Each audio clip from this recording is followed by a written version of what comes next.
मेहनत या लालच? रघु एक छोटे से गांव में रहने वाला सीधा साधा किसान था। उसका जीवन बेहद सादा था।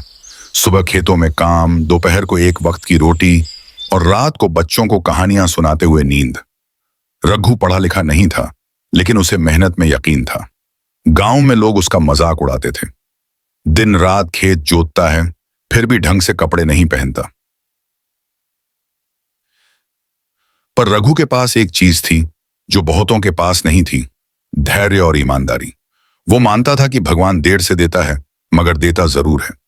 रघु की मेहनत रंग लाती है। एक साल गांव में बेमौसम बारिश ने किसानों की कमर तोड़ दी, पर रघु ने फसल की जगह सब्जियां उगाई और मेहनत से शहर के बाजार में जाकर बेचना शुरू किया। धीरे धीरे उसका मुनाफा बढ़ने लगा।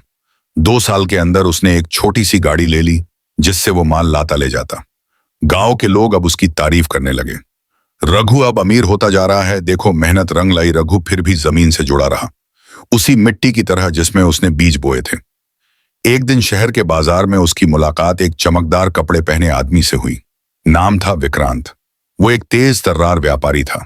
उसने रघु को कहा, तुम जितनी मेहनत करते हो उतना मैं एक दिन में कमा लेता हूं।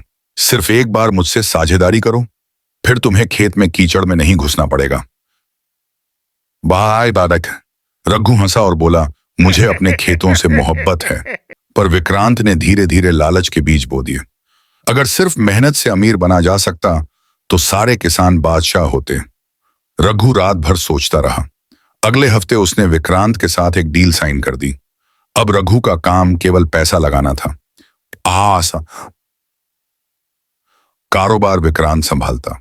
शुरुआत में सब अच्छा चला, मुनाफा दुगना फिर तिगुना। रघु ने नया मकान बनवाया, एसी लगाया, बच्चों को प्राइवेट स्कूल में डाला। मेहनत छूटी, लालच बढ़ा। अब वो खेतों में नहीं जाता था। जहां पहले वो मिट्टी में खेलता था, अब शॉपिंग मॉल में घूमता था। एक दिन उसने अपने पुराने खेत को देखा और बोला, क्या जमाना था। कीचड़, धूप, पसीना। शुक्र है अब उस सब से छुटकारा मिल गया। लेकिन किस्मत को शायद उसका यह घमंड पसंद नहीं आया। कुछ महीने बाद विक्रांत गायब हो गया। उसका पैसा, उसके कागजात, कुछ लेकर। रघु के ऊपर कर्ज चढ़ चुका था। बैंक के नोटिस आने लगे, लोग पीछे पड़ गए। जिस गांव ने उसकी इज्जत की थी, वही लोग अब ताने मारते थे, देखो मेहनत छोड़ी तो भगवान ने भी मुंह मोड़ लिया। पतन और पश्चाताप। रघु का मकान बिक गया, गाड़ी चली गई, बच्चे सरकारी स्कूल लौट गए। एक दिन वो पुराने खेत पर गया, मिट्टी को हाथ में लिया और रो पड़ा। उसे याद आया, जिस मिट्टी से उसे सब कुछ मिला, उसी को छोड़कर वो कांच के महलों की तरफ भागा था।